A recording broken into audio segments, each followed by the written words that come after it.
रचनाएं कबीर ने विभिन्न उपदेश दिए, जिन्हें उनकी मृत्यु के बाद उनके शिष्यों ने बीजक में संग्रह किया है।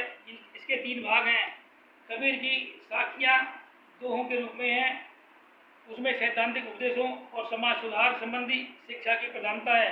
शब्द गेय पद है। इसमें प्रेम में भक्ति की अभिव्यक्ति है। रमैनी चौपाई और दोहों के रूप में है।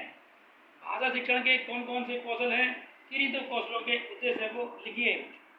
भाषाई कौशल है सुनना, बोलना, पढ़ना और लिखना।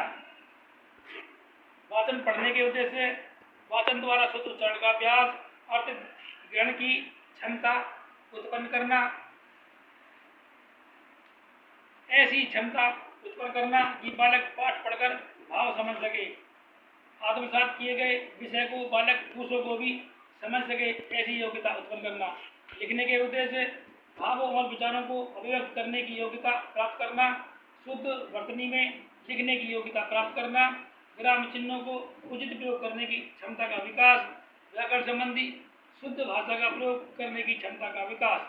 प्रश्न नंबर 8, भाषा शिक्षण में वाचन के महत्व को स्पष्ट कीजिए। वाचन एक कला है और वाचन कला में निपुणता प्राप्त करने के लिए अभ्यास की नितांत आवश्यकता है। वाचन की योग्यता न रखने में व्यक्ति संसार की सांस्कृतिक महानता में अपने अस्तित्व का आनंद नहीं ले सकता। जीवन चरित्र, इतिहास, काव्य कहानियाँ, लेख, उपन्यास मनुष्य के लिए जिस उद्देश्य से लिखे जाते हैं, उनका पूर्णतया आनंद और लाभ स्वयं पढ़कर ही उठाया जा सकता है। प्रश्न नंबर 9, कक्षा में बैठने की व्यवस्था को ठीक करने के उद्देश्य से बेसिक शिक्षा अधिकारी को एक पत्र लिखिए। उत्तर, बेसिक शिक्षा अधिकारी हापुड़। माननीय निवेदन है कि मैं बेसिक